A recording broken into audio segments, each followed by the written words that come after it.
Good afternoon. Thank you for joining us. Well, it has been a raucous week in Parliament, and we're asking you, does it matter to you whether parliamentarians lose decorum in the House, and is there enough accountability when parliamentarians behave badly? You can call us on the open line. And Brian Minter will join us as well. He'll have some tips for bringing in your tropical plants from the outdoors. It is time, and he'll take your questions. I'm Michelle Elliott. Welcome to BC Today.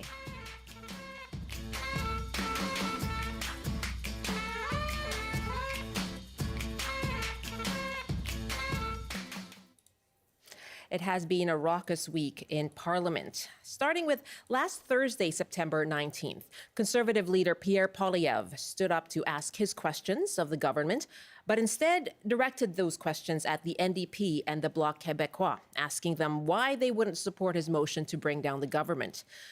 Poilievre then began talking about NDP leader Jagmeet Singh. The NDP leader was terrified he was going to lose a by-election in Winnipeg, a NDP stronghold.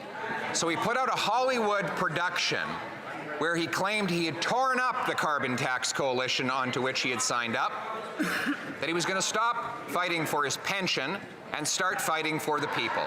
But once the votes were counted, he betrayed them again. He is a fake, a phony, and a fraud. How can anyone ever believe what this sellout NDP leader says in the future?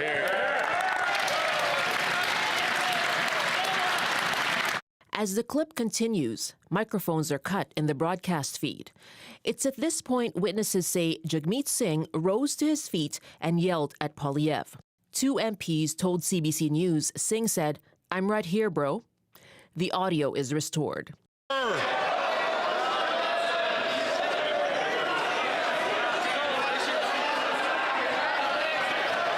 Another brief audio cut, then Speaker Greg Fergus responds. Colleagues, there are some long-standing traditions of this House which we should endeavour to respect. It is important that we ask questions in question period to make government accountable to the people of Canada.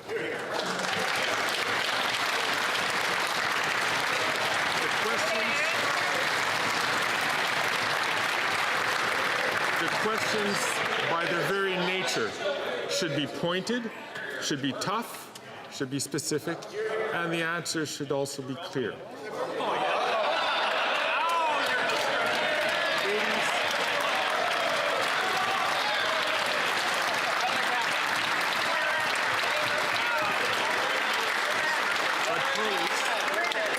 But colleagues, for this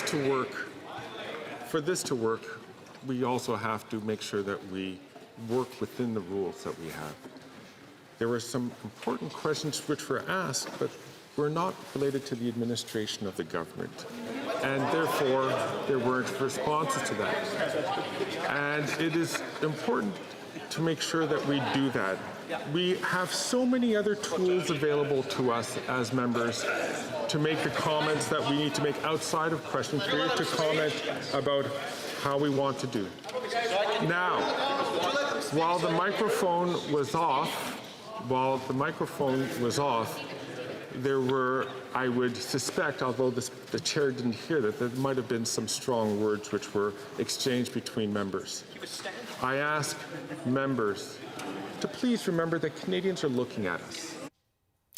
You were listening there to the Speaker of the House, Greg Fergus. Now, that was more than a week ago now, but things haven't gotten any better. This Thursday, Conservative leader Pierre Poilievre began questioning the Prime Minister about the residence of the new Consul General to New York, costing $9 million and including, quote, custom bronze bathroom fixtures and a handcrafted copper-soaking tub. Poilievre asked, did the Prime Minister go and inspect this place in the sky on his recent trip to New York? Now, as Prime Minister Trudeau was responding, Conservative MP Garnett Genuis shouted.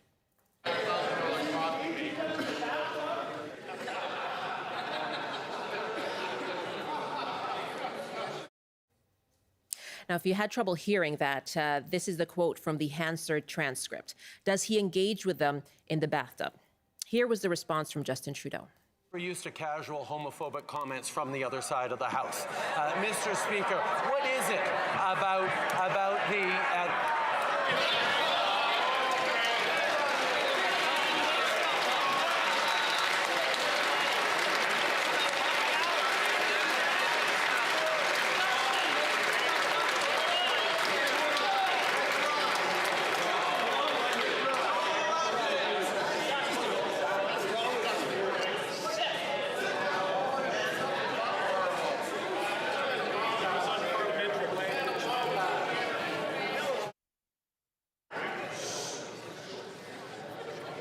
Colleagues, I heard comments that because it was not on microphone, I chose not to get up. I would ask, nonetheless, that we all treat each other with the presumption of honor and respect. And I'll ask the Prime Minister to please withdraw that comment and to start his comment again under the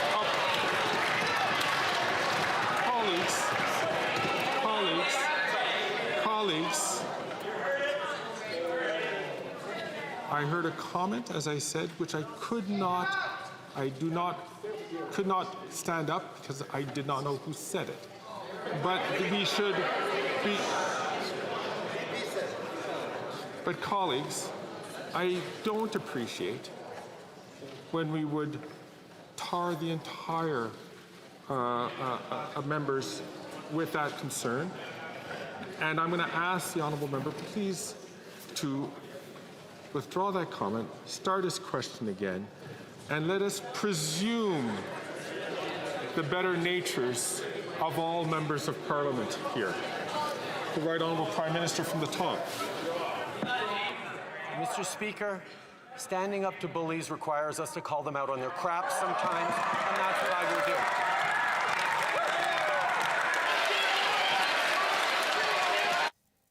Garnett Genuis has since faced more accusations he made a homophobic slur.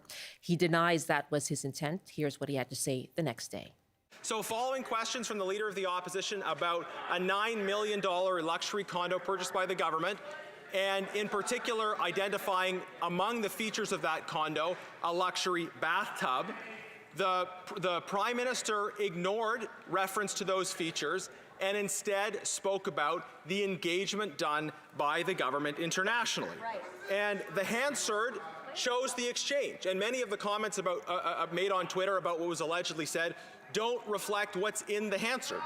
The Hansard notes, does he engage with them in the bathtub? The point of that comment is to illustrate that, of course, meetings don't take place in a bathtub.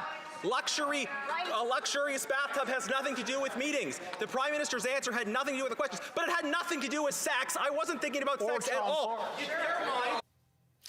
Well, what a week it has been. You might argue it's nothing new, but we are asking you, does it matter to you when politicians lose decorum in the House? Is there enough accountability for behaving badly? You can call us 1-800-825-5950, 604-669-3733. You can hit pound 690 on your cell phone. You can reach us by email, bctoday@cbc.ca. And if you're watching us on TikTok, feel free to comment there too. Daniel Reeve is my guest, professor of political science at Camosun College. Good afternoon. Thanks for being here. Oh, it's my pleasure. What did you make of the various remarks and insults by the three leaders this past week? Well, if you're listening to the audio, I mean, the audio keeps cutting in and out because it can't pick up what the one person is saying because there's so much back and forth. Mm-hmm. So in some ways, yeah, this isn't new. For my students who remember the Rebellion Losses debate of 1849, this debate can be contentious. So in that way, yeah, it's not new. You could go to Pierre Elliott Trudeau and his famous fuddle-duddle remark when he mouthed F off to one of the opposing Conservative MPs. But I think what's changing and what is kind of new is that there's a changing discourse. We've heard even the speaker say, you know, you can make these kinds of remarks basically on Twitter or social media.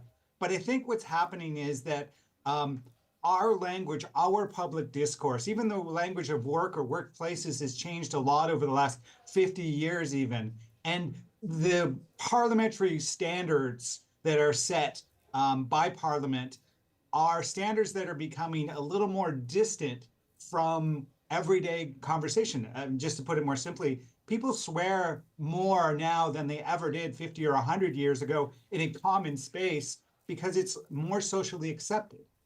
But I think there's a second part to this, which is with social media and with this new, more, I would say, more aggressive discourse that you see online, like the whole culture around trolling, but even kind of everyday discourse in social media, is a heightened polarization. Yeah. There's simply less common ground, less common understanding of the world events and how we interpret them. And then, as has been case for the while, but like the weaponization of certain words, and then the idea of like conspiracy theories and the sort of wider acceptance of this has opened up a space where not only are people political opponents, but they're really becoming more in the language of like enemies. And democracies around the Western world are sometimes peering in to the idea that political opponents are not still on the same team, albeit from different perspectives. And, you know, we can look to our neighbors to the south and definitely see the cracks and the fault lines there, but we can also see them here. And I think part of that kind of new heightened polarization has affected parliamentary discourse and the wider discourse in the public more generally. Right. Well, we're talking about parliamentarians in the House of Commons, but I mean, you talk about social media back and forth. I mean, that's happening with two major party leaders here in BC ahead of the election here too. Interesting point there about the role of social media, and I think we have some callers who want to comment on that too. My guest is Daniel Reeve, instructor of political science at Camosun College, asking you, does it matter to you the way that parliamentarians or politicians are speaking in the House of Commons, or their general behavior and the discourse that parliamentarians and politicians engage in? Call us now, 1-800-825-5950, 604-669-3733. You can hit pound 690 on your cell phone. And does there need to be greater accountability? On email, we're bctoday@cbc.ca. And if you're watching on TikTok, love to hear your comments too. Tim is calling from Kamloops. Hi, Tim. What do you make of this level of discourse? Not surprising. It's probably going to continue. If I'm correct, one of the basis of this seems that Poilievre is trying to goad the oppositions into help voting down. It reminds me of the 2004 letter that Stephen Harper wrote to Gilles Duceppe and Jack Layton trying to oust the Paul Martin government. But in Pierre Poilievre's case, he's doing rather, it seems to me, a caustic and poor job of doing it, because it doesn't seem that he got any of the opposition things to parties to help out. And what I notice is that his aggressiveness and the conservative aggressiveness was taken for a long time by the other parties, and it seems that they've said enough. And it seems the Conservatives are pretty thin-skinned when it turns on them.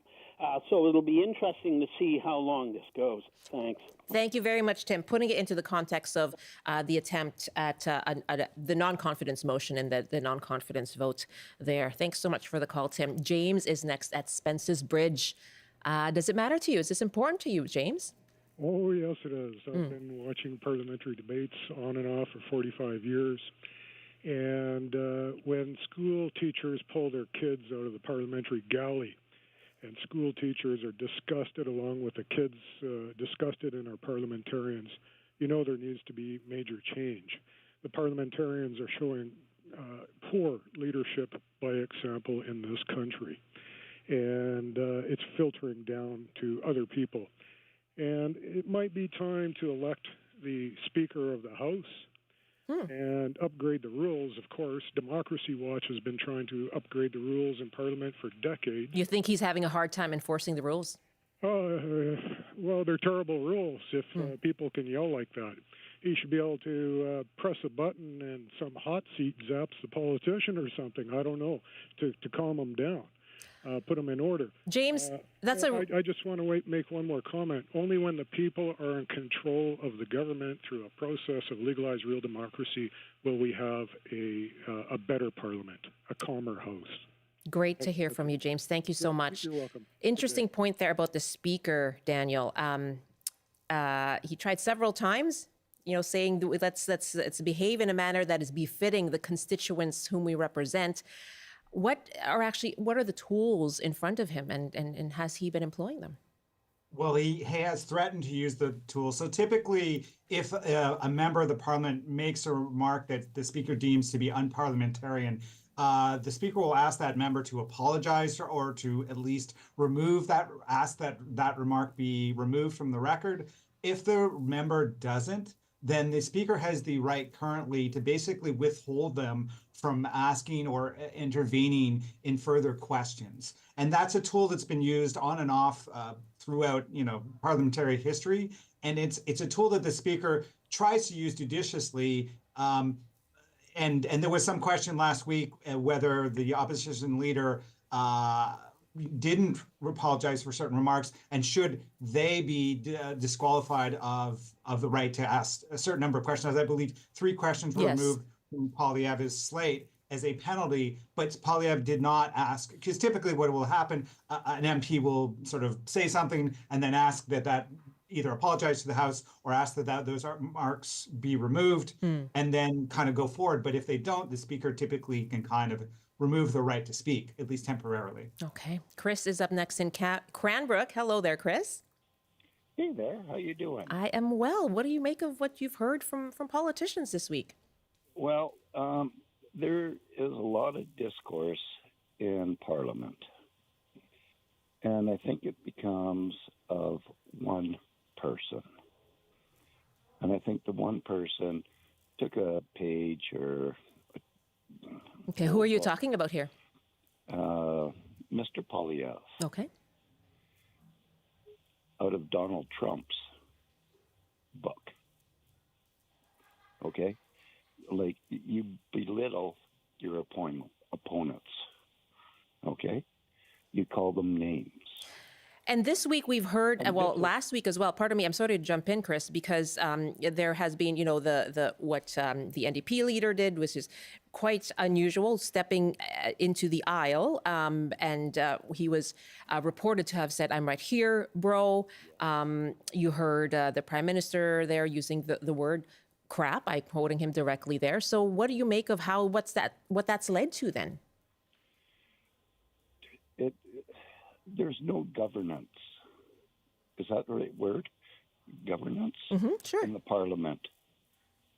You'd like to see something to ensure there's some kind of change Yes, yes.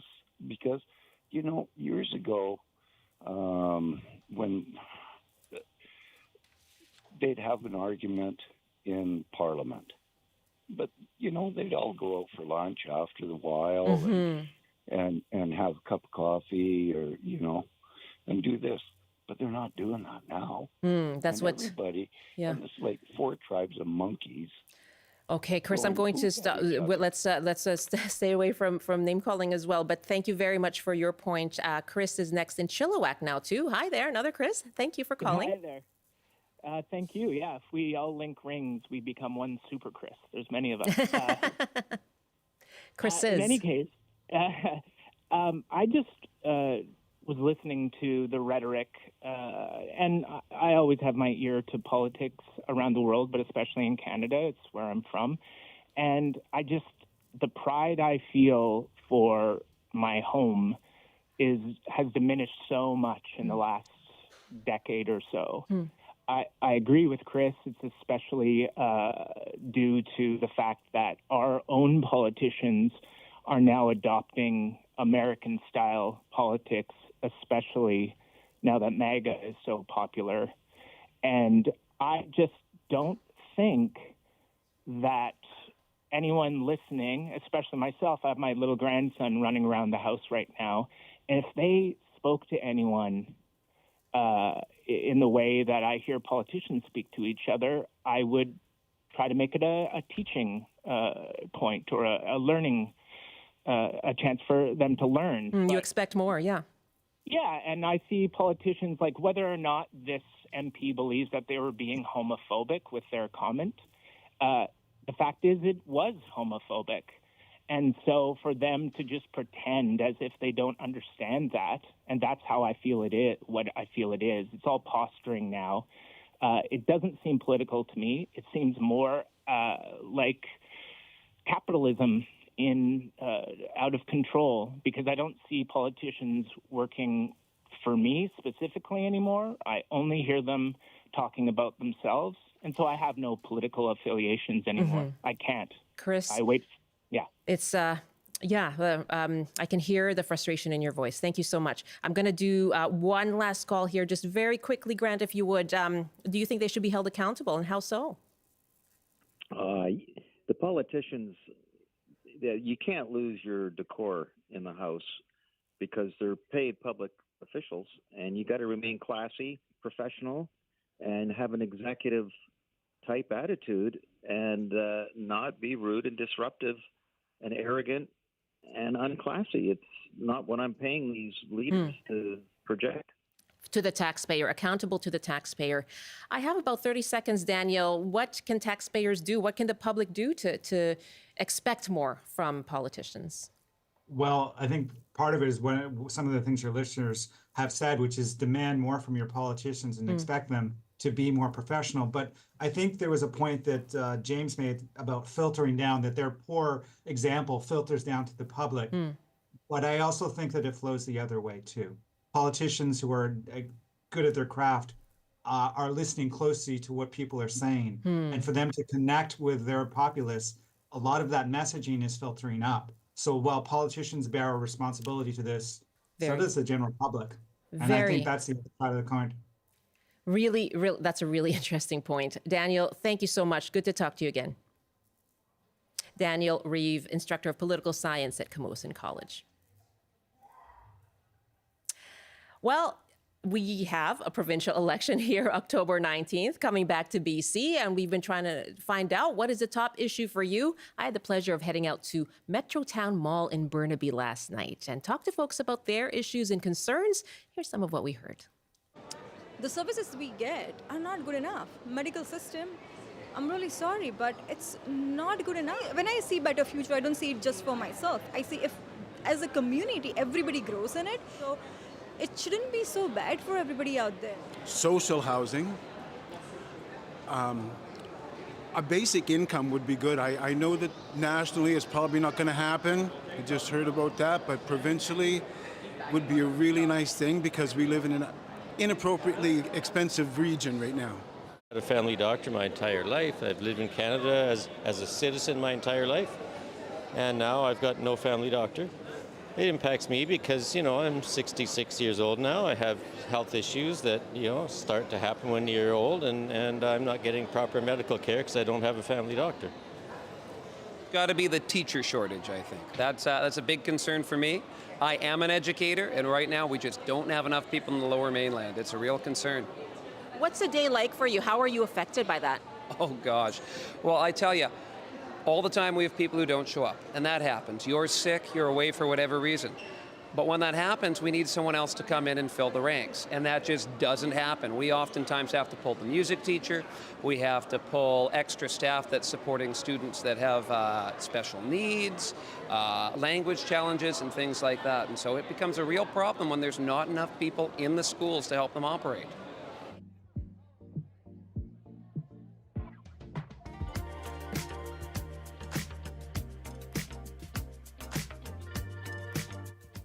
This is BC Today. I'm Michelle Elliott. Thanks so much for being with us this Friday afternoon.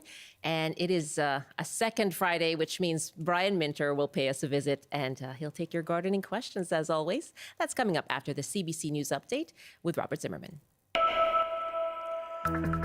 Good afternoon. NDP leader David Eby is promising a plan to fast-track prefab homes as another step to ease the housing crisis.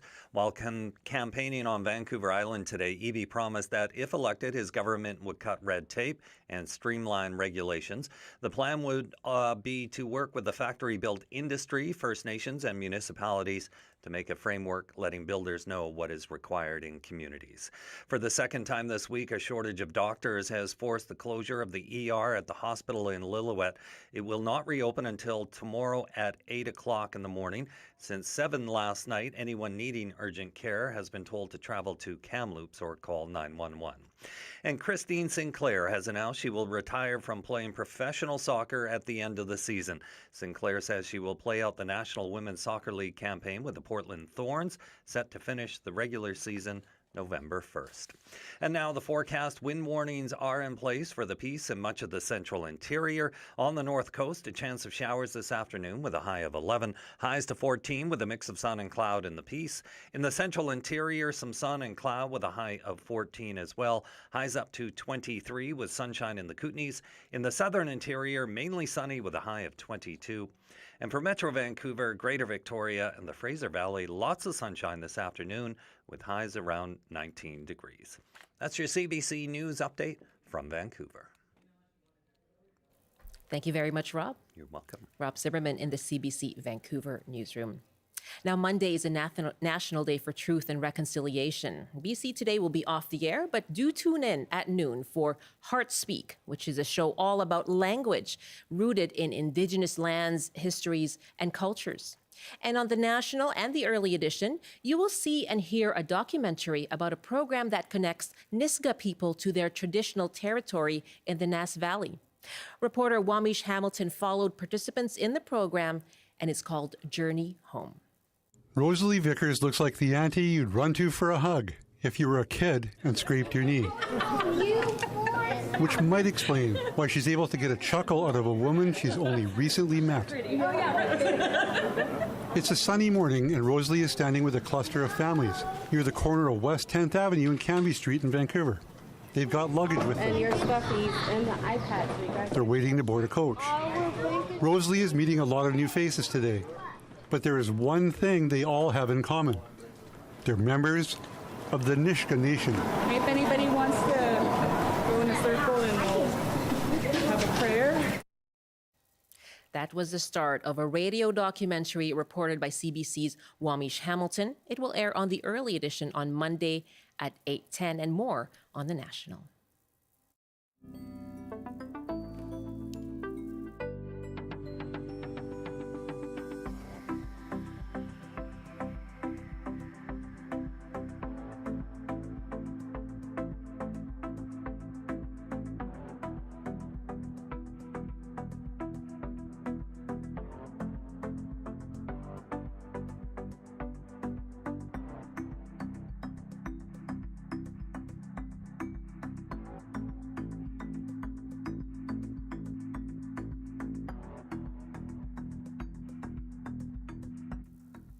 This is BC Today. I'm Michelle Elliott. Very nice to be with you this afternoon.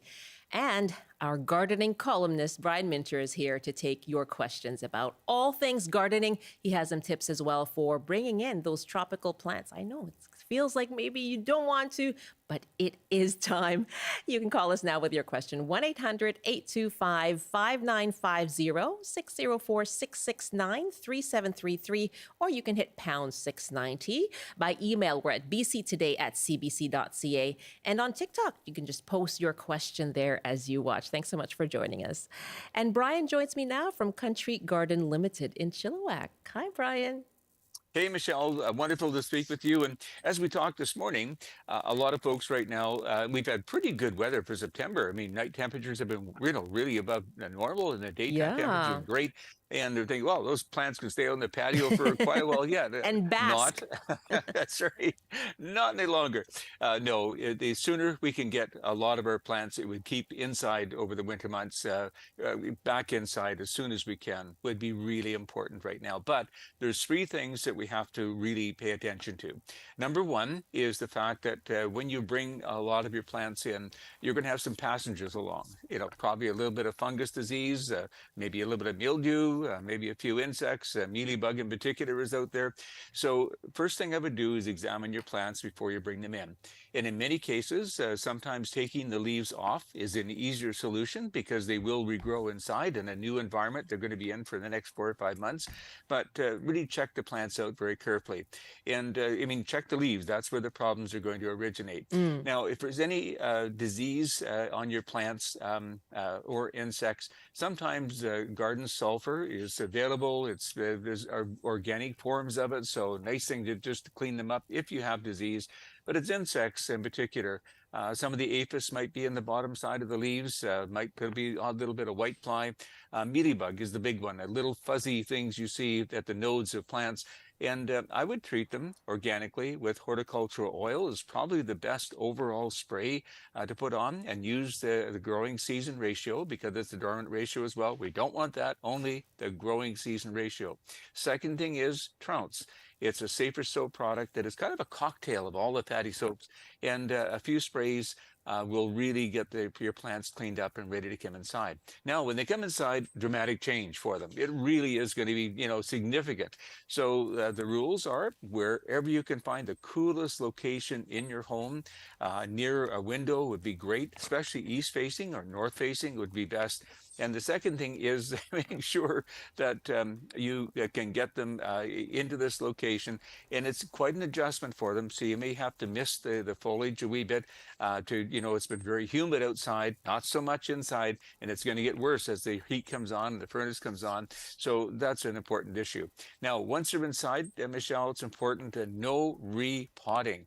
Oh, my plant's growing so much, I want to put it in a bigger pot. Yeah. Well, that's a no-no. Maybe next spring. Yeah, that's a no-no because it won't use up the soil. The roots have to fill the outside of the pot. And being root bound is actually not a bad thing for plants at all, especially during the wintertime. And the other thing is, the coolest location. If you have a heat vent near this particular area where you're storing them, please shut it off.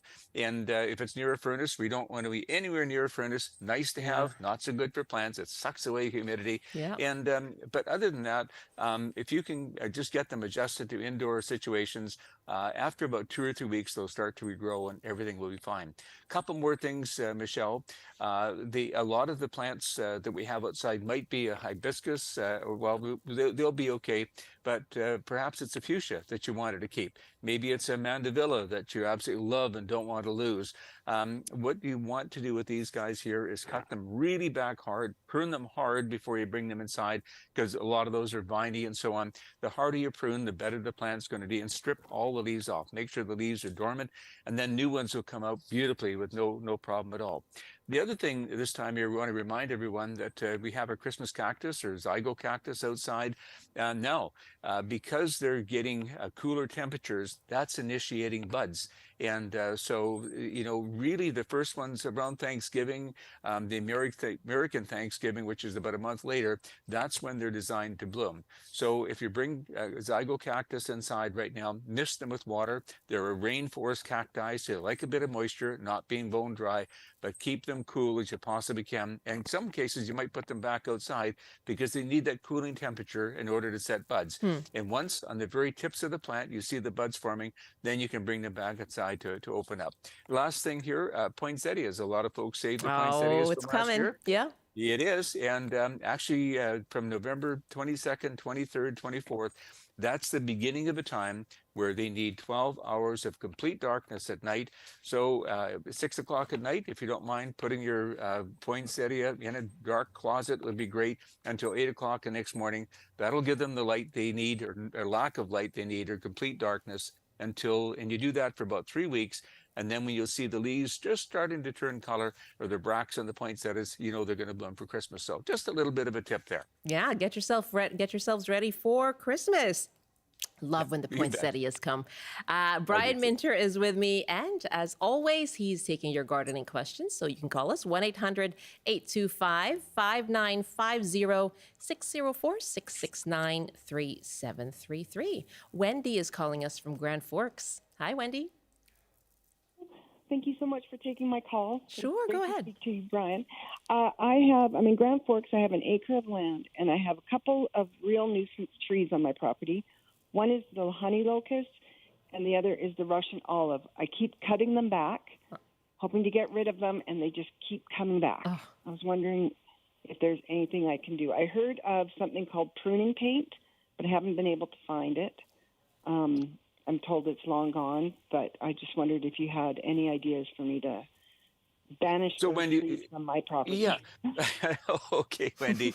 And now here's the big question. You've had them for some time. How thick is the trunk of the tree? What is the diameter of the caliper of the tree? Well, about 4 inches across, 6 inches across? Oh, 2.5 inches? 2.5 years ago, and they were about, I'm going to say like 3 inches. So I cut them all back 2.5 years ago. And now they're just coming, the shoots from the ground, and they're small, but they're just so many of them. Basically, if I don't want them, because I have a very, very extensive garden, if I don't want them, I basically have to cut them down 5 times a year to keep them out of the garden. And Wendy, all you're doing is pruning and making them grow and be more plentiful. So we don't want to do that anymore. I'm sorry. I would wait, because both of those are quite invasive. So what I would do, honestly, is wait until the leaves fall off, until they're dormant. And then I don't know if it's at all possible, but there are small backhoes today, like some of them are only 54 inches, 56 inches wide. If you could sneak one in there and have one come in with a really good operator, they have very, very small buckets on them to just get under and lift the roots out. Unless, Wendy, you get those roots out of the ground, they're going to continue to spread. They like being pruned. It just makes them more prolific. So essentially, you have to dig those roots out. And with a proper machine, it just takes such a little time to get the job done properly, rather than it's a 3-inch caliper or worse. That's a lot of hard work getting them out. So that's my recommendation. Then wait until the leaves are off, till they're dormant. It's easier to see, and it's easier to work at that time of year. They're on a slope, quite a steep slope, so I won't. But maybe I'll just get in there with a shovel and do it. Okay, that's a tough one, especially on a slope. But you're going to have to dig those roots out. There's no other way that you're going to do that, Wendy. A little bit at a time, a little bit each day, and but I'm sorry, only solution to get rid of them. There you go. Pruning is not the answer in this case, Wendy. Thank you very much for the call. Thank you so much. Take care. Take care. Bye-bye. Chris is next in Victoria with a question for Brian Minter. Hi, Chris. Thanks for calling. Hi, thanks very much for taking my call. Can you hear me okay? We sure can. Go ahead. Hi, Brian. One of the things I love the most about moving to the island about 10 years ago was that you could grow palm trees here. It was always a dream of mine. When I got here, I bought a fan palm. And when we moved into our house about 10 years ago, maybe 9 years ago, I planted it, and it's been doing really well ever since. This last year, and especially over this summer, it seems to have just stopped growing where it had been previously growing pretty prolifically. All of the existing kind of established palms kind of turned yellow and then black and then basically, brown and dead. And while it looks like there's a bunch of new stalks coming out from the middle, those new stalks literally haven't grown hardly at all over the entire summer. And it gets really good sunlight. I've been watering it a bunch. And I'm wondering what the heck is going on and how I might be able to bring it back to growing prolifically again. Yeah, Chris, last winter was 1 in 100. It's one of the coldest I've seen. And the sudden drop from being an El Nino year where it was 10 degrees plus on the island, and then suddenly within a day or so we got down to minus 20, minus 25, depending on where you live with the outflow winds. And that was simply too much for a lot of the palms.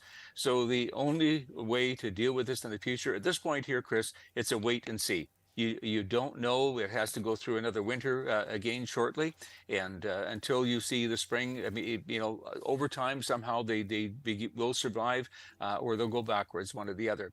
But I'm suggesting everyone who has a palm, the 3 things you really must do. Number 1 is when we begin to get cold, and we know from CBC weather we're going to get an outflow show like last year.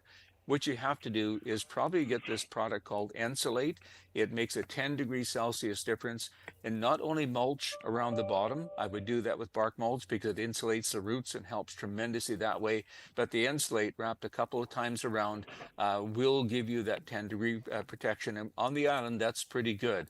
But in addition to that, you'll have to wrap some plastic around to keep the insulate dry. When it's dry, it has its full effect of a 10 degrees, aid in terms of keeping the insulation working. And then if it's a bigger palm, what you need to do is make a tripod over top with 2x4s or something and wrap the insulate around that, then the plastic around that. And in severe cases, I would say, any type of plug-in type of cable that it's a heating cable that you can use. They're available for gutters and things like that. In addition to that, when we get the severe cold, but you must do that, or at least prepared to do that.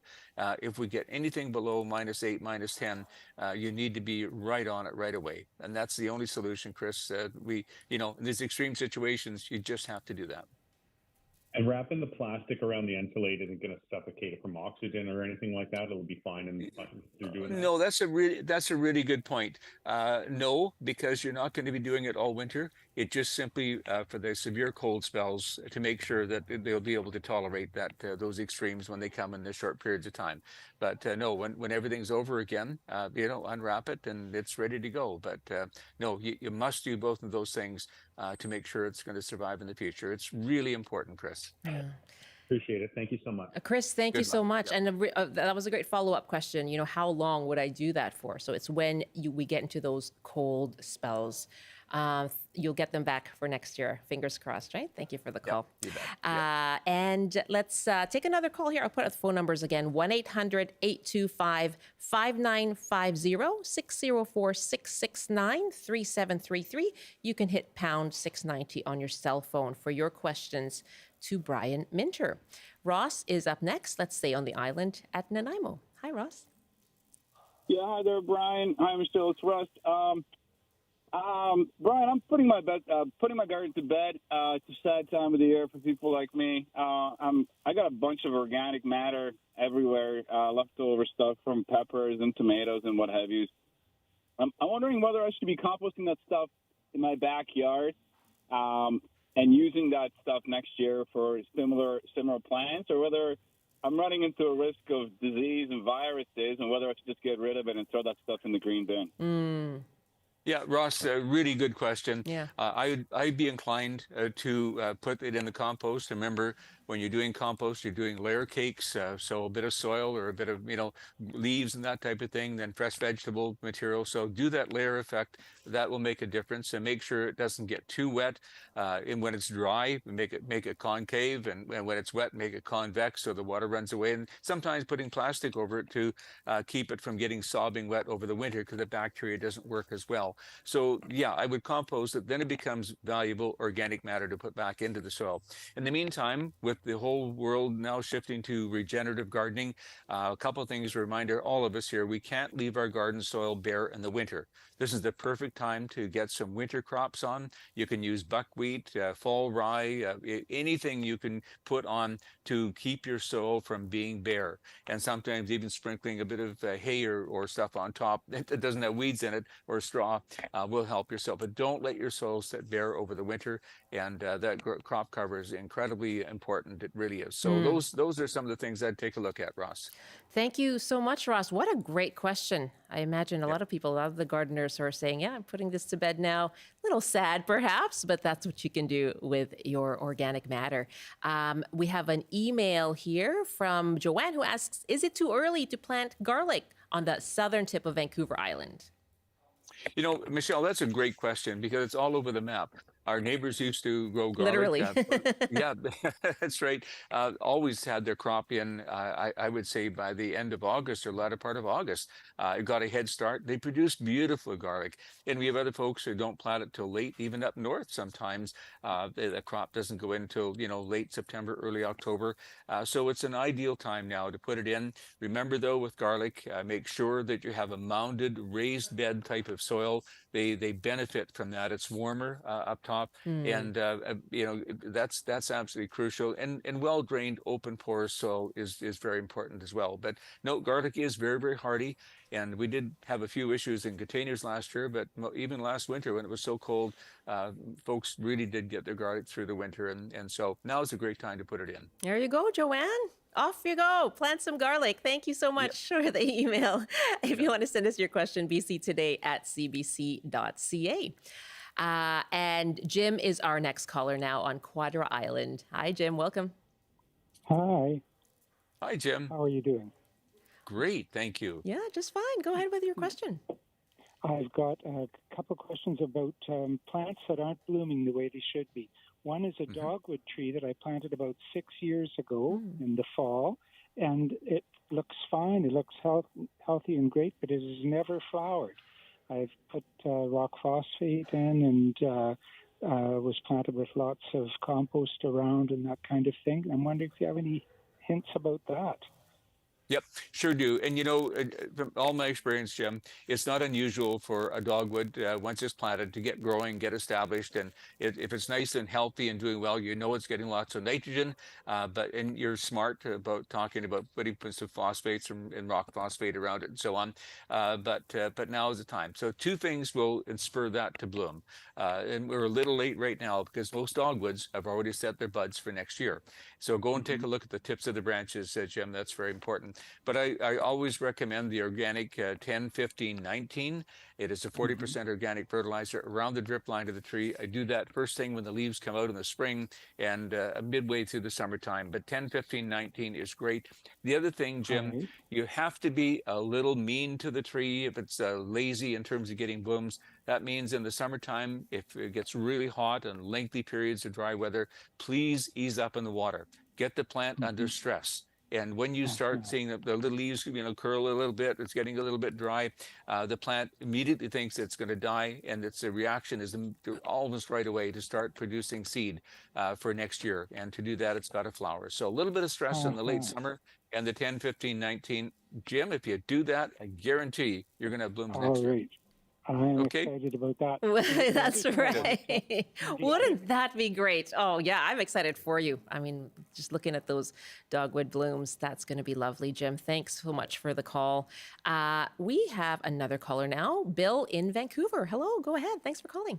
Oh, thank you for having me on. Hey, sure. Brian, how you doing? Wonderful. Thank you. Good to have you with us. Yeah. Have a patch of soil that's surrounded by concrete, and at one time there was a bamboo feature put in there, and so it's being taken out a couple of times, chopped down as far as you can, and of course with bamboo it's so evasive. Yeah, it is, absolutely. So this time I actually covered it up with black plastic. Is that a good start? Trying to get rid of it. Yeah. Okay. It begins the process of buying you time to how to deal with this. But as we talked about right off the top of the program at Wendy, with invasive trees on a property, and again, remember for all of us, if we're planting bamboo, please use the clumping bamboo so it doesn't become invasive, as we're talking about here right now. But the only way to deal with this, and first of all, if it's spreading everywhere, if your neighbor has it in particular, remember the only way, this is from the American Bamboo Society, is you dig a trench around it at least 3 feet deep and put heavy duty plastic or several layers of plastic that will contain it. It'll stop it from invasively going everywhere. So the plastic is a containment. But you did say, Jill, it was dug out once already. You have to get in there and dig out all of the root wherever it's possible to get in there. It may take a little time, but until you get that done, it's just there ready to keep spreading year after year and getting stronger as it does. So it's digging out the whole thing. That's all you can do. If you're not able to do that, at least isolate it by putting plastic around it, 3 feet deep, or circumference around the bamboo, and that'll at least buy you some quiet time or some time to be able to, get some help to get this done. Get your plan in place. Yeah. Bill, thank you very much for that. Good luck with that. And so, yeah, first step, get that plastic on there. And let's take an email question here. Wayne is asking about green tomatoes still on the vine. How long should I leave them to ripen there, or should I pick them while the weather is cooling but still no frost? Well, if they don't have blight and you've had no blight in your tomatoes, the weather, according to CBC anyway, it looks not too bad for the next little while. Our night temperatures are bad. The lowest I see is 7. So because of that, I would be inclined to leave them where they are. They're going to ripen better on the vine than they are anywhere else. But remember 2 things. Tomatoes ripen from the inside out. So as they become less green and different color, they are that ripening process. So if you have a basement or a dark space, put some newspaper down, put the tomatoes on top, keep them dark, they will continue to ripe. But in the meantime, in our garden, we still have tomatoes that are producing, and especially the cherry tomatoes ripen quite quickly. Leave them on as long as we can, but ultimately do pick them and put them in a dark space, and they'll ripen more quickly than they would anywhere else. Yum. Okay, Wayne, there you go. Our last caller is Marianne at Maple Bay. Hi, Marianne. Go ahead with your question, please. Hi, I have a question for Brian regarding my cacti and succulents, which I keep outside all summer, right through from springtime. So the true cactus are a lot hardier, and I put them in the garage for the winter. Yep. But I have an epiphyllum as well, and I have hung that in the garage on the rafters. I lose some of the branches through the winter, and I'm wondering if it's just a bit too cool to keep it in a garage over winter. Okay, overwintering. Yeah, Marianne, I think it is. And of course, there's no place in your house where you could overwinter them. Put them on a bit of a pedestal so they can hang over the pedestal and look a little bit better. But is there anywhere in your house? Because frankly, they would be better there. It's the coolness of a garage. I mean, sometimes storing your bulbs out there is great because they're dormant. But on the plants, the cool infiltrates the plant. It stays cool for a longer time. There's no time for them to recover. So if anything, we could find that little bit of a cool spot where you could shut off a vent to put it near a window, east or north window preferably. I'd rather see that, Marianne, than the garage, honestly. Okay, find another spot, Marianne. Thank you so much for the call. And Brian, it always flies by, but thank you thank you for your time. Good to chat with you. Good. We'll talk to you in 2 weeks. Look forward to that. And look after all those plants outside. Now's their inside time for winter. Thanks so much, Michelle. Inside time, just in time. Thanks for the great advice. That's Brian Minter, our gardening columnist here on the show. He joined us from Chilliwack, and he will be back in a couple of weeks. Thanks so much for all of your calls and your emails.